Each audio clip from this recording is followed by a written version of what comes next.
There's no sacrifice of the mind required to be religious. Thomas Aquinas, really more than anybody else in the tradition, boldly asks all the questions. If you've got a theologian who says, whether there's a God, well, that means anything's open. That means any question's possible. Good, good. We have nothing to be afraid of. Reason poses no threat to religion when both reason and religion are authentically understood. That's what Aquinas got. And see, without him, we'd be, I think, in a much more confused state of mind.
Thomas Aquinas' contribution to the church and to Western culture in general has been so massive, it's difficult even to get a grip on him. He was philosopher, scientist, biblical commentator, theologian, mystic, and above all, a saint. It's that last description which is at the same time the most overlooked and the most clarifying. If you read Thomas simply as a rationalist philosopher, you'll miss the point of almost anything he wrote. Thomas was a saint, deeply in love with Jesus Christ. He was a spiritual master. And the whole purpose of all his writing was to place us on the road to Christ.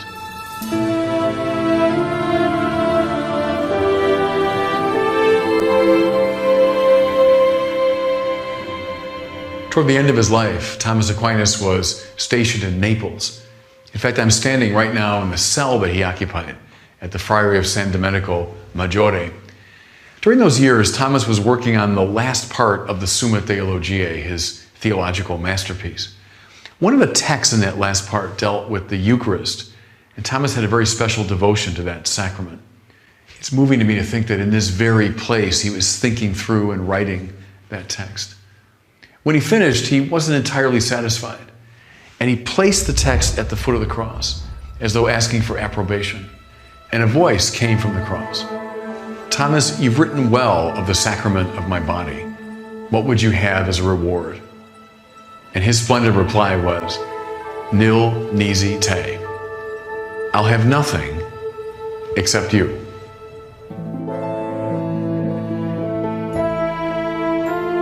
With all his heart, Thomas Aquinas wanted nothing other than Christ. Nothing more or less than Christ. Grasping this is the key to grasping all that he wrote.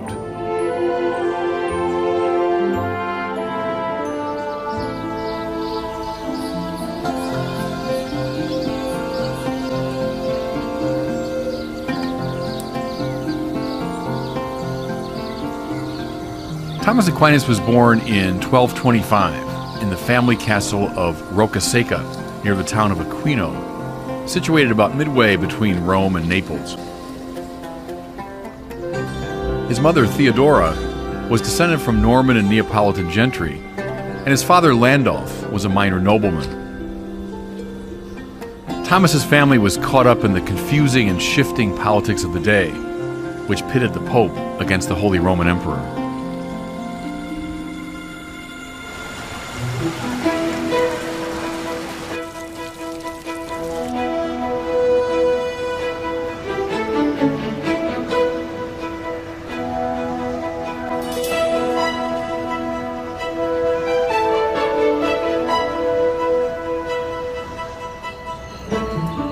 When Thomas was only 5 years old, he was sent to the Benedictine monastery of Monte Cassino, not too far from his home.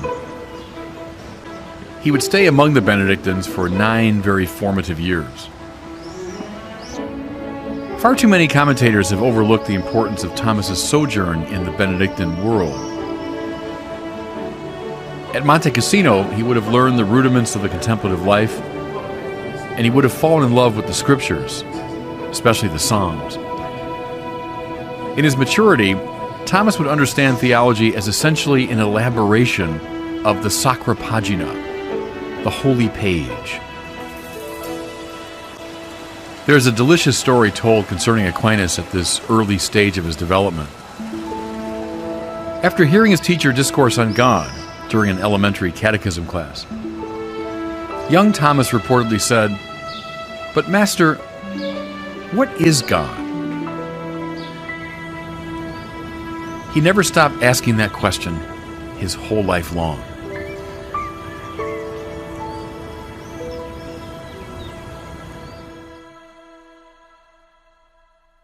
I'm a seminary rector, so I deal with people applying to the seminary all the time.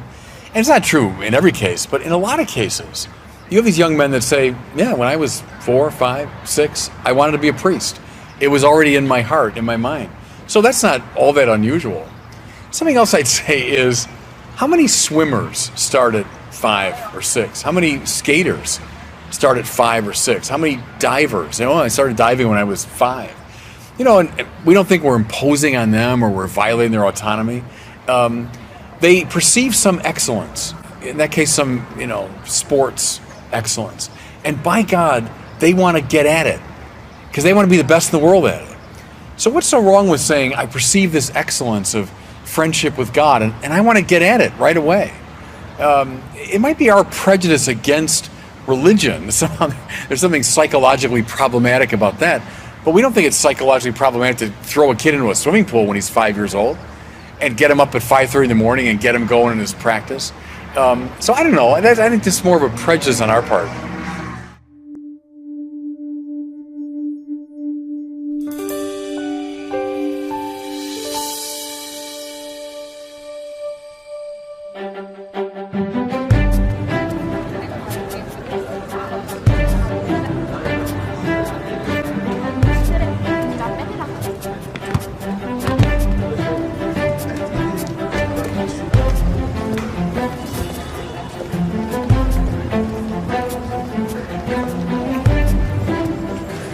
When he was around 15, Thomas left Monte Cassino for political reasons and took up what we would call undergraduate studies at the newly founded University of Naples.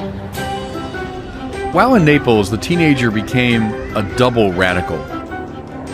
Under the influence of his professor, Peter of Ireland, Thomas became a devotee of the Greek philosopher Aristotle, whose writings have been condemned by a number of popes.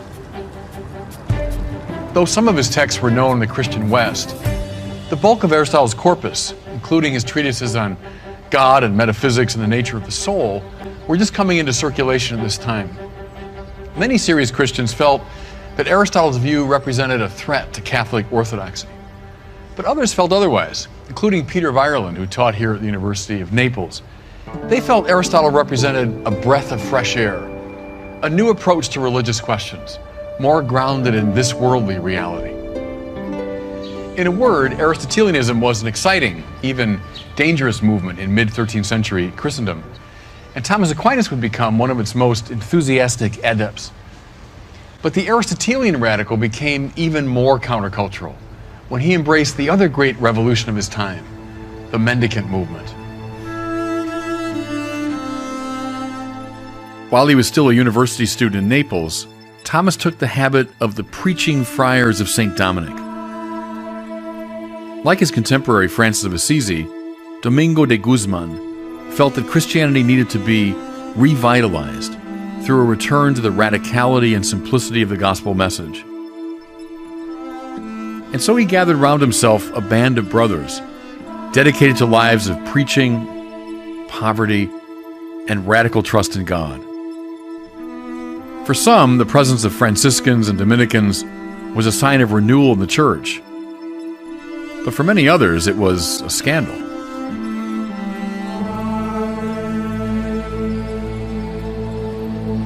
Thomas's parents wanted him to be the abbot of Monte Cassino, a respected position at an established institution. The last thing in the world they wanted, or expected, was that he would join this strange and upstart group of beggars. So, on his way to Paris to begin his Dominican formation, Thomas was waylaid by his own brothers, who had been sent by their mother to stop him. Though they tried to tear his Dominican habit from his back, the young Aquinas clung to it desperately until they stopped.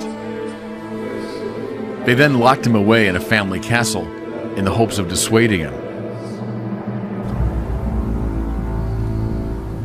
It only caused his resolution to deepen. During this time of seclusion, he studied the Bible intensely, memorizing large portions of it. According to a famous legend, his brothers introduced a comely prostitute into Thomas's chambers, hoping to coax him from his celibate commitment. The young Dominican chased the girl from the room, shouting and brandishing a torch. Eventually, his family relented and allowed him to go his way. Thomas traveled with his Dominican companions to the intellectual capital of the Christian world at that time.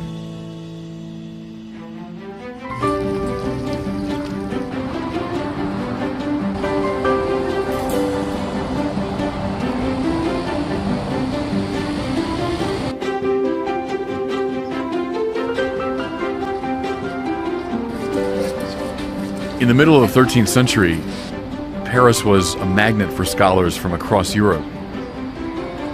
Young students came to the left bank of the Seine, still called to this day Le Quartier Latin, the Latin Quarter, because of the language spoken by these international students. They came to hear lectures from and to argue with the finest scholars of the time. The Paris style of theologizing, brash, skeptical, public, even a tad irreverent, represented a departure from the more conservative monastic approach. When Thomas Aquinas arrived here in the new Athens of Paris in 1245, he found his intellectual home. He also found the most important of his mentors, the Dominican scientist and philosopher who, even in his own lifetime, was referred to as Albertus Magnus, Albert the Great. Under Albert's tutelage, Thomas continued his underground study of Aristotle.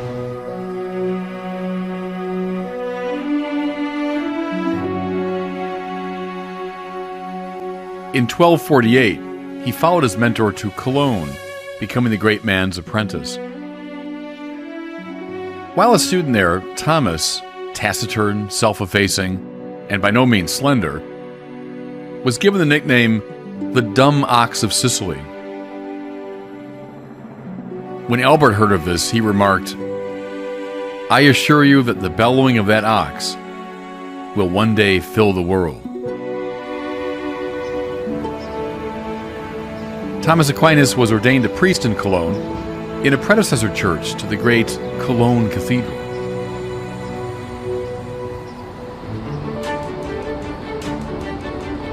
In 1252, he returned to Paris in order to commence what we would call today doctoral studies. And in 1256, the 29-year-old Aquinas became a magister of theology and began to lecture. A magister's tasks were laid out clearly. First, he was to preach, for primarily he was a magister sacrae paginae, a master of the holy page. Preaching would conduce naturally toward biblical commentary, and biblical commentary would lead to the searching out of complex theological questions. These questions, the medievals called them questiones disputate, were not entertained abstractly or simply in the pages of books. They were addressed in the context of very lively public debates. A master such as Thomas Aquinas would announce an upcoming disputatio, and then students and faculty and interested outsiders would gather. The initial part of the discussion was led by a baccalaureus. We call him today a doctoral student. He'd entertain questions, objections, arguments from the floor and respond as best he could. All this time the magister, the master, was present, but he remained silent. The next day, the same audience would gather, and this time the magister would give his literally magisterial resolution of the question. Then he would respond to what he took to be the best objections from the previous day.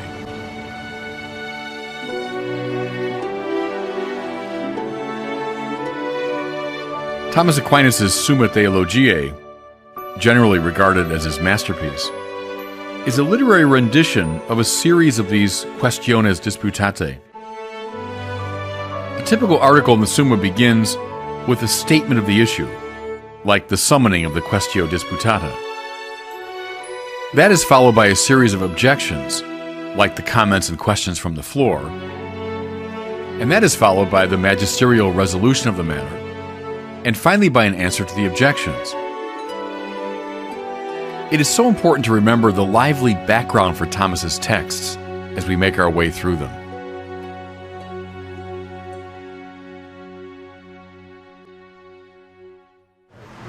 So historically, what was so significant about where we're standing? I'm standing on the Rue de Fouillard, which is in the Latin Quarter. It's a very short street, but it's referred to as the berceau de l'université. That means the cradle of the university.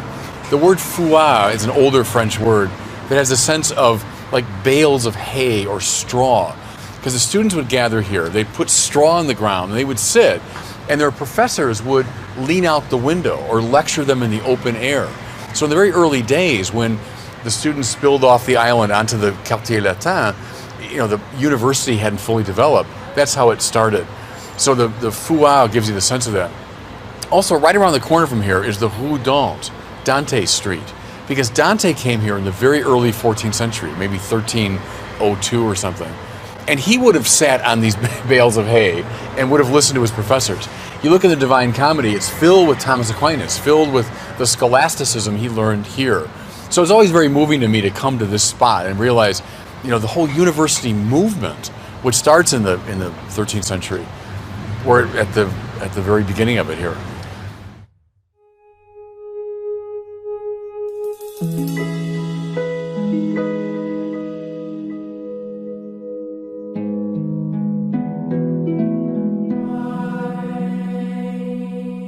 Aquinas' literary career lasted only about 25 years, but his productivity was nothing short of staggering. His collected works fill 50 double-columned folio volumes. Thomas was obviously a genius, but he was also a man of extraordinary order and discipline.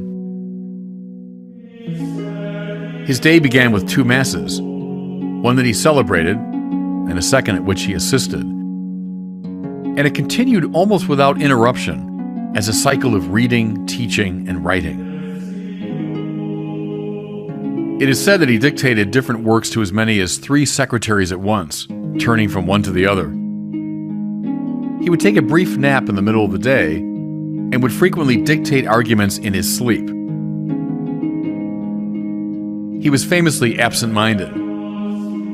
They say that a brother Dominican was assigned to sit next to him at meals to make sure he didn't put anything inedible in his mouth. One of the best-known anecdotes about Thomas Aquinas concerns a dinner he attended at the table of King Louis IX of France, St. Louis. In the midst of a raucous conversation, Thomas sat in abstracted silence, as usual, lost in thought. And then suddenly he brought his meaty fist down on the table, shook all the cups and plates, disturbed all the diners around him. And he said, "That will settle the Manichees." He just formulated an argument against the dualist heresy of Manichaeism. But one of his Dominican brothers turned to him and said rather sternly, "Don't you realize you're at the king's table?" But the saintly king, far more concerned with truth and decorum, said, "No, send a scribe immediately and take down the friar's argument, lest he forget it."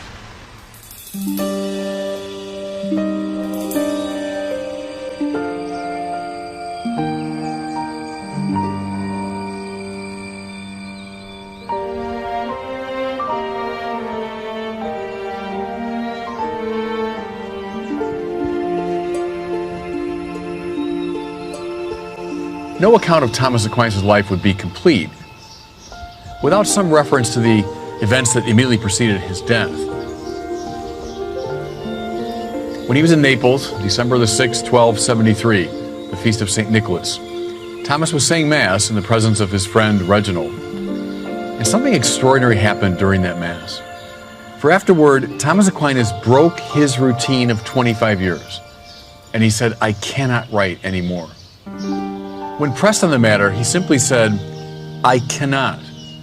Everything I've written seems like straw compared to what's been revealed to me."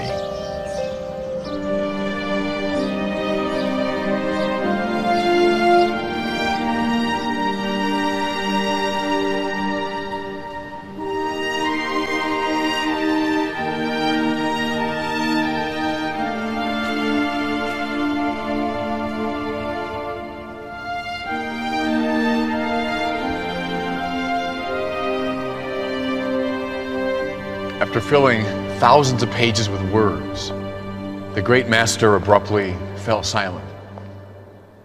What happened to Thomas Aquinas? There's some evidence of a physical dimension to the experience. He took to his bed soon after, and when his sister saw him, she described him as stupefactus, dazed or out of his senses. That doesn't begin to explain it. Thomas saw something.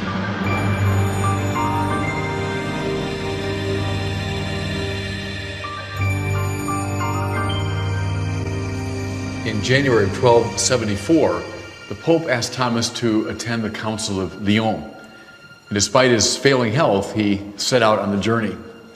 But on the way, he became desperately ill. He was taken first to a castle, but Thomas said, "I don't want to die in a secular place."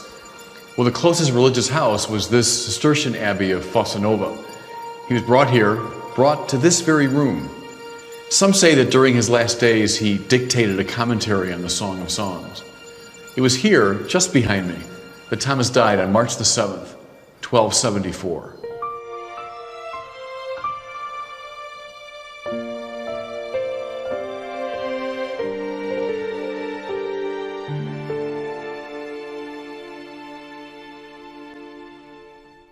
Sometimes I think God does speak in a much more direct, unambiguous way. You see it in great biblical figures, you see it throughout the history of the church, and yes, in people like Catherine of Siena and Thomas Aquinas. Now, how do you determine the difference between that experience and let's say someone who's just schizophrenic or just crazy and they're hearing voices? Then you've got to look at the totality of a person's life.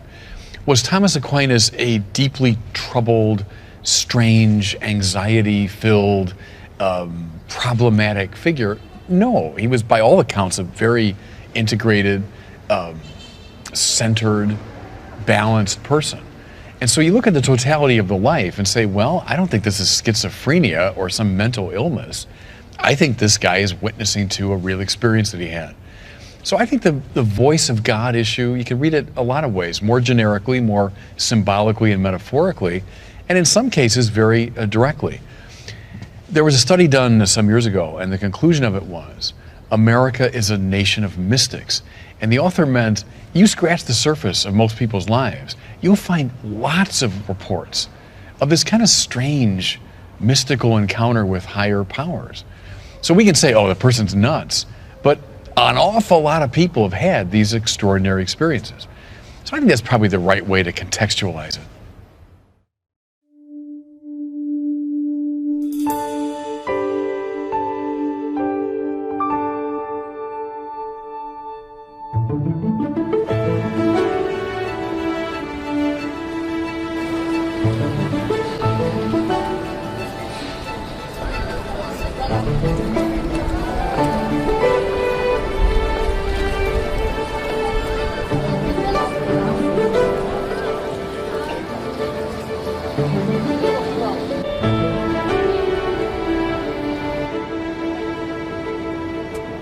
We recall the question raised by the very young Thomas Aquinas.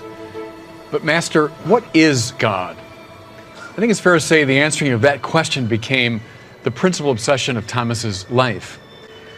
A curious feature of his doctrine of God is how agnostic it is. Thomas is much more likely to tell you what God is not than what God is. Though he wrote, as we saw, thousands of pages about God, he always honored St. Augustine's dictum, si comprehendus, non est Deus. If you understand, that isn't God.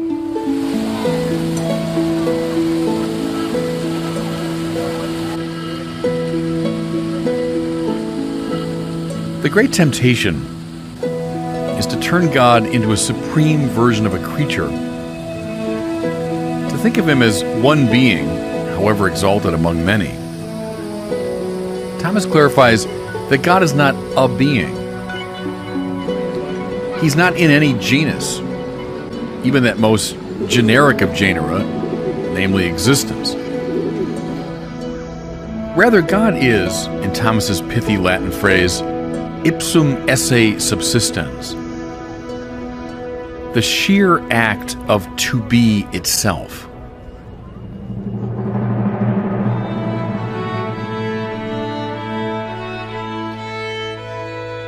God is not an item in the universe or alongside it.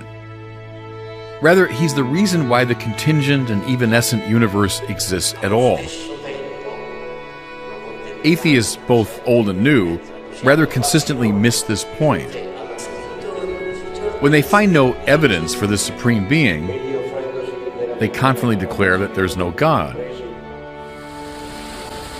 But they're mistaking God, as Thomas understands him, with the gods, supreme items within the realm of nature. The true God is the answer to the question, why is there something rather than nothing?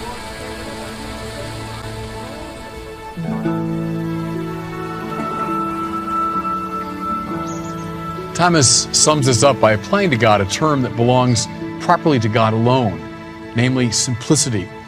Now, we tend to construe this term in precisely the wrong way, thinking it means something elementary or undeveloped. What Thomas means is that God is the sheer act of being itself, not this or that type of thing. Being without restriction and without limitation. In creatures, there's a distinction between what Thomas calls essence, what it is, and existence, that it is. So, for example, I'm a being, but I'm a human being, a being of a very particular type. This camera into which I'm gazing right now is a being of a very definite technological type. The trees around me are beings of a botanical type. But none of this obtains in regard to God. There is in God no distinction between essence and existence. To be God is to be to be. You see how this is just a more philosophically precise reformulation of the great answer that God gave to Moses when the patriarch asked, "What's your name?" And God said, "I am who I am." As the simple reality, God is that whose being is unconditioned, unrestricted, unlimited. This is why Thomas speaks of God as infinite, without borders. It's also why he's described as immaterial. It's not as though God is less than material. Rather, his being transcends the limits inherent in a material manner of existence. This is also why God is referred to as eternal. Time conditions material things, but God stands outside of time. Thomas also speaks of God as immutable or unchangeable. This has nothing to do with impassivity in the psychological sense. It means that God cannot improve or move from an inferior to a superior state. Instead, he's utterly perfect and fulfilled in his manner of being. Perhaps you've noticed by now that this procedure is largely negative. Thomas telling us what God is not rather than what God is. What does it mean to be immaterial, eternal, infinite, immutable? Well, we really don't know, for nothing in our ordinary experience is like that. Nevertheless, real spiritual insights can be gleaned from these reflections. To say that God is immutable is to say that He's reliable. He doesn't pass in and out of emotional states. He doesn't fall in and out of love with the world that He's made. To say that He's eternal is to say that He's not stuck in any particular moment of time, and therefore is present to all moments of time. To say that God is immaterial is to say He's not restricted to any one place, but can therefore be present to all places.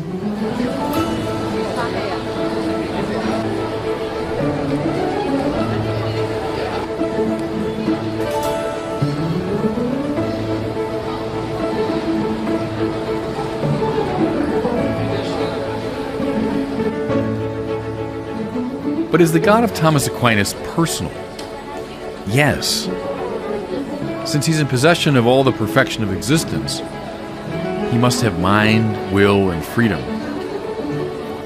God knows and loves Himself first, and then knows and loves all that participates in His being. His knowledge of the world is not passive and derivative, but rather creative. Things exist because God knows them into being. This is why the 139th Psalm is right. Lord, you search me and you know me. You know when I sit and stand. You understand my thoughts from afar. My travels and my rest you mark. With all my ways you are familiar. God's love follows from His knowing. For to know something as good is ipso facto to will it, to rest in it, to savor it. God loves His own perfection with an absolutely perfect love. This love is so intense that it spills over.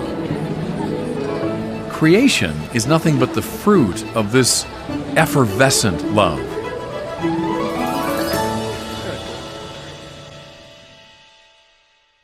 I talked a lot about Thomas's view of God as not a thing in the world, not a thing at all, not a being at all, but being itself. This is so important for the debates going on right now, because you read the great atheists, people like Feuerbach and Marx and Freud and Sartre, and now read their disciples today, the new atheists so-called. They all share this in common. They all think of God as some big being. Some say he exists, some say he doesn't. I call it the Yeti theory of God. Some say there's a Bigfoot, others say there isn't. Let's go find out. Let's look for evidence. See, but the problem is the question set up entirely the wrong way. The creator of the universe is not an item within the universe. Think of the Russian cosmonaut that goes up, in the 1950s, goes up into space and says, hey, I've gone up in the heavens and there's no God. Well, see, that's precisely the wrong way to look for God. You don't find Him as one more thing in the universe. Rather, God is the condition for the possibility of the existence of contingent things. That's a fancy way of saying that God is the sheer act of being itself, in and through which all finite things find their existence. And so part of the problem with atheism is it sets up the question the wrong way. If they knew what Thomas Aquinas meant by God, they wouldn't ask the question that way.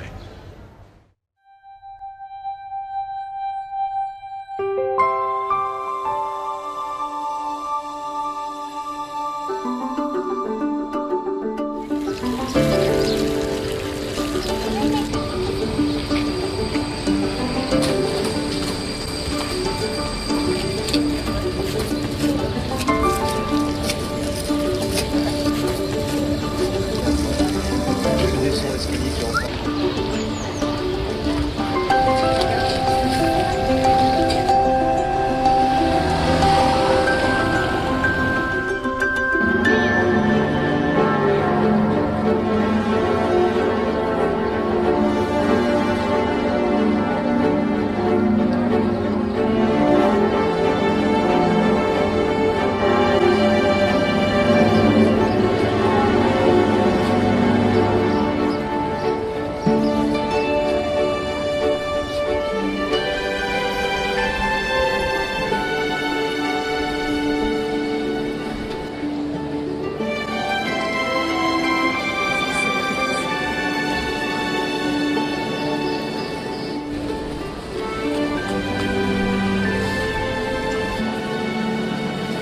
What makes Thomas Aquinas perhaps most relevant to our time is his approach to the issue of faith and reason.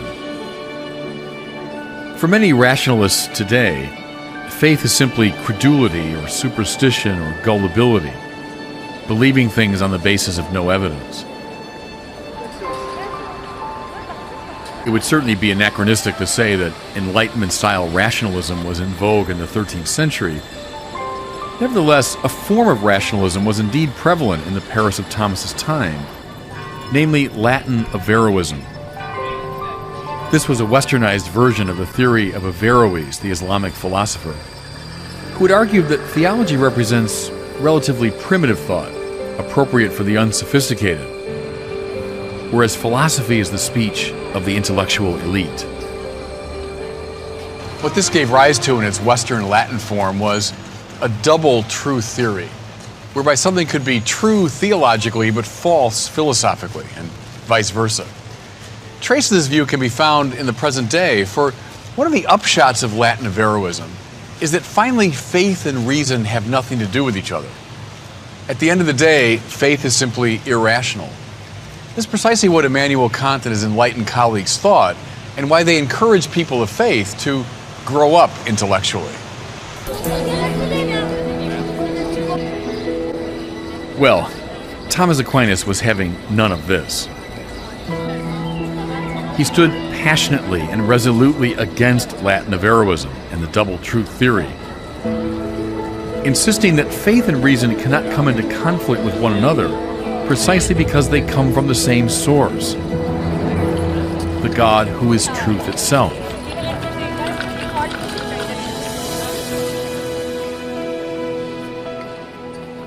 For Thomas, faith is not below reason, not infra-rational. Rather, it stands above reason, supra-rational. It is not opposed to reason, but goes beyond it.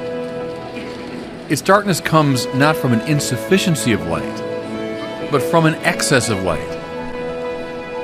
But this means that reason can explore the faith with complete freedom.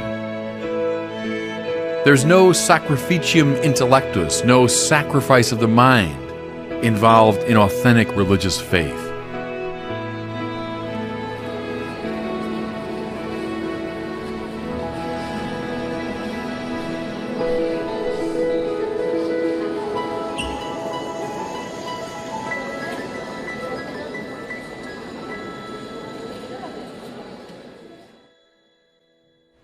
I realize that when you talk about Latin Averroism, it can sound like something so sophisticated only specialist historians might be interested, but there's a huge resonance. The basic idea was that faith and reason split apart. So this view had it that something could be true theologically but false philosophically. True according to faith but false according to reason. Was the Aquinas sense right away, this is a very dangerous thing, because now faith and reason just become unmoored. Some people of faith, even to the present day, will accept that view. Say, hey, this is what I believe. Don't ask me any questions. I'm not open to criticism. I know science and reason say this, but my faith says that. It's a fideism. On the other side, you've got a rationalism that says, well, faith is just a lot of old nonsense, a lot of old superstition, and reason, science teach something else. Faith and reason have drifted apart. Thomas Aquinas, back in the 13th century in this city, sensed the danger of this, because he knew that God is the truth. Jesus says, I'm the way, the truth, and the life. If God is the truth, then anything true, whether it's mathematical truth, scientific truth, philosophical truth, is from God. And therefore, it can't be at odds finally with faith, which is from God. So he kept the two of them together, which I think is enormously important. Whenever faithful people are tempted to say, oh, don't ask any questions, whenever scientific people are tempted to say, oh, faith is a bunch of nonsense, Thomas Aquinas stands athwart those two positions and brings them back together.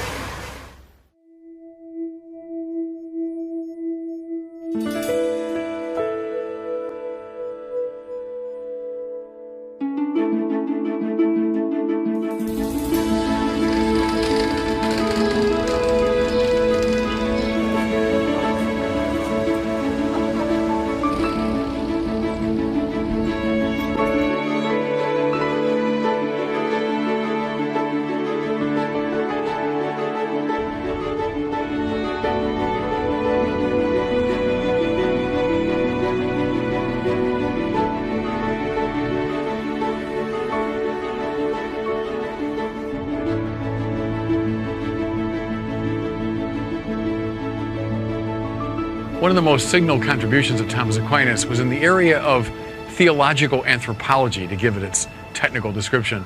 More simply, his understanding of the human person. What strikes you first about Thomas in this area is how anti-dualist he was. Aquinas was much more at home with the biblical idea of the unity of the person than he was with all those forms of Platonic dualism that dominated Christian thought before him.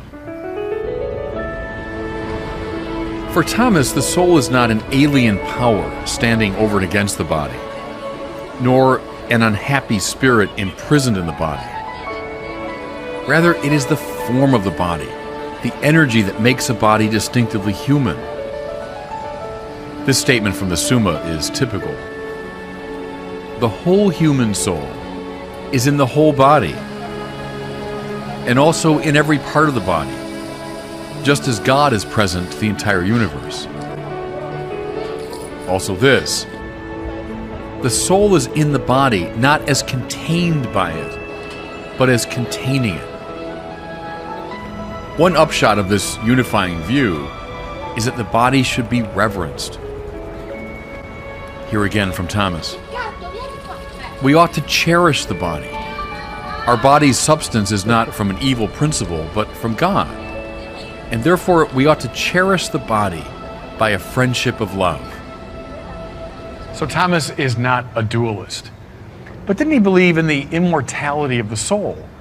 Well, indeed he did, because the soul's intellectual capacity, its ability to engage in properly abstract thinking, is a sign of its immateriality. Nevertheless, he was convinced that in heaven, body and soul come together. Here's his own language. At the resurrection, the soul resumes not a celestial body or the body of some animal, but a human body made up of flesh and bones. Heaven is not a place of pure spirit. It's an embodied place, because no human soul would ever be perfectly happy apart from a human body.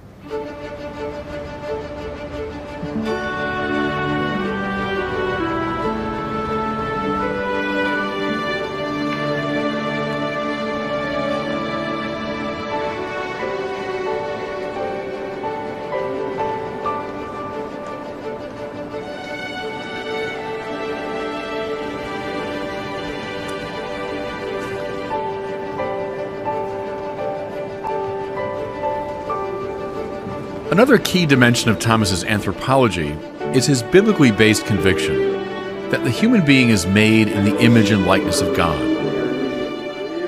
This has nothing to do with physical resemblance, for God is not material. It has to do with the curiously infinite capacity of the mind and the will. The mind is never satisfied by any of the particular truths of the sciences or philosophy. It wants to know the truth itself. The will is never satisfied by any particular good. It wants the good itself. In a word, both mind and will are ordered to God. By nature, we are ordered to something beyond nature. And from this paradox flows much of the drama and poetry of the human condition. The human being is made for ecstasy, for the journey into God.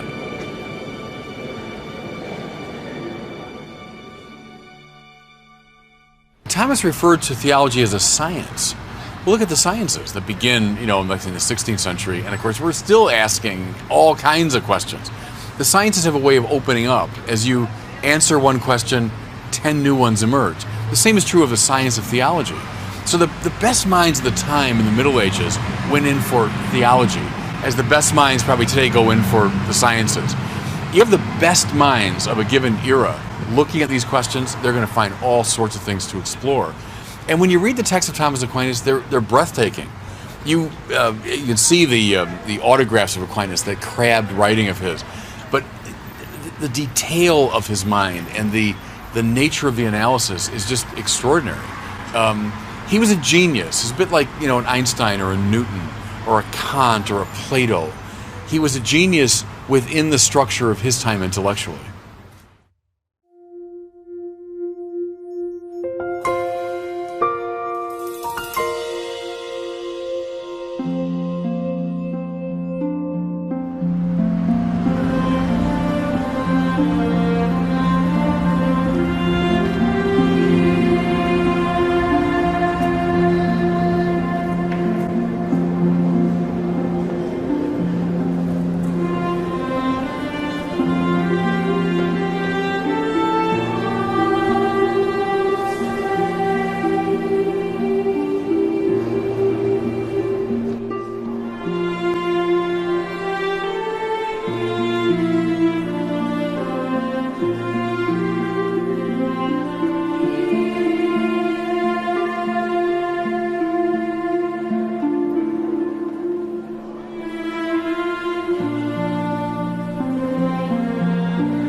Though it's overlooked in most treatments of Thomas Aquinas, the great Dominican saint is best characterized, I think, as someone deeply in love with Jesus Christ.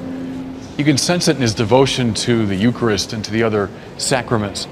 You see it too in his rather extraordinary mystical experience, but perhaps most clearly in his writings on Jesus, which I think are the linchpin to his whole thought. There's a text in the third part of the Summa Theologiae. I've always found it very moving and very clarifying. The topic under consideration is the appropriateness or fittingness of the Incarnation. Aquinas says something is fitting in the measure that it's congruent with your nature. Thus, it's fitting for me now to be speaking to you because I'm a rational animal. Well, God's nature is to be the good. And as the ancient adage had it, bonum diffusivum sui. That means the good is diffusive of itself. It gives itself away. When you're in a good mood, you don't turn inward, but rather you overflow, you effervesce, you go out of yourself. So we can see the supreme goodness of God in the sheer variety and fecundity of what he's made. God did not remain in isolated self-regard, but rather he gave himself away.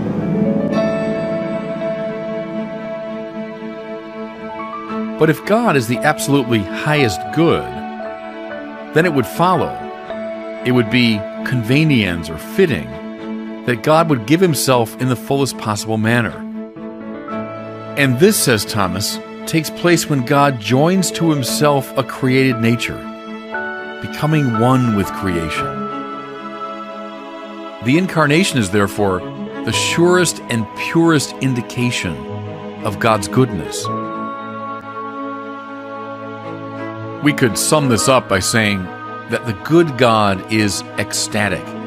He tends to stand out from himself, ekstasis, to move toward the other in love. But this fits perfectly with Thomas's reflections on the human person. For we saw earlier that human beings, by their nature, tend outward and upward, ecstatically reaching out toward the good and the true. Jesus Christ, the coming together of divinity and humanity, is accordingly the meeting of two ecstasies, a divine ecstasy that reaches down and a human ecstasy that reaches up. With the icon of Jesus Christ in mind, we can also understand with greater clarity one of Thomas's master ideas, namely that the true God and humanity are not in competition with one another. Thomas says with the mainstream of the Catholic tradition that Jesus is the hypostatic or personal unity of two natures, divine and human, that come together without mixing, mingling, or confusion.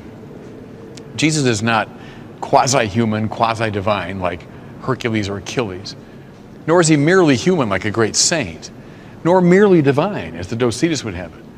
Rather, he's truly human and truly divine, neither nature having to compromise itself to make way for the other. Now, can you see how this doctrine coheres with and indeed gives rise to Thomas's sense of God as ipsum esse, or being itself? If God were a supreme being, however great, he'd still be one finite nature among many, hence would compete with creatures. A supreme being could not become incarnate without compromising either himself or the integrity of the creature he becomes. The God who does indeed give himself away utterly, becoming a creature, but without undermining himself or the creature he becomes, cannot be one being among many. What a beautiful and illuminating coincidence of teachings.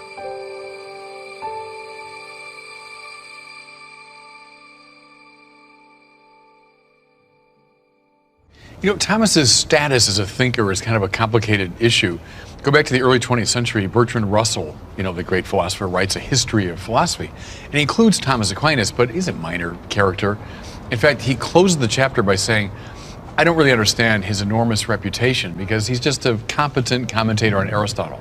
That would be a very reductive, modern dismissal of Thomas Aquinas. At the same time, you've got some on the Catholic side that would probably so elevate Thomas as a philosopher. My point is this. He was indeed a philosopher, even a great one, but he's best read as a theologian. Above all, he wanted to use philosophy in service of a higher end, always to move people to Christ. So he's a complicated intellectual figure that way. You can isolate some of his writing and say, well, there's his philosophical work, and read it simply that way. But I think that violates his own spirit.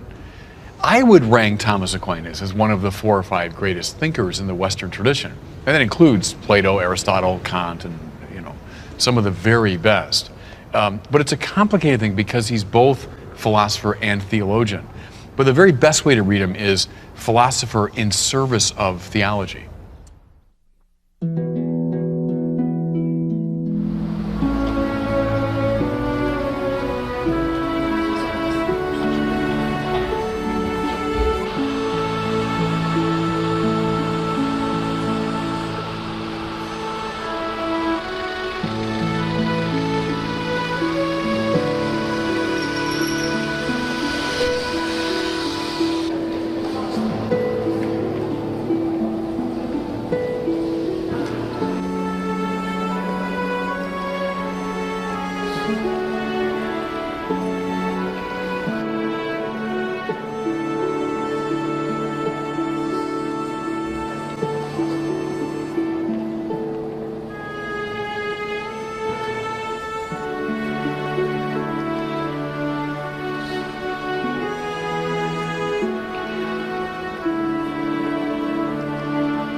Why is Thomas Aquinas a pivotal player?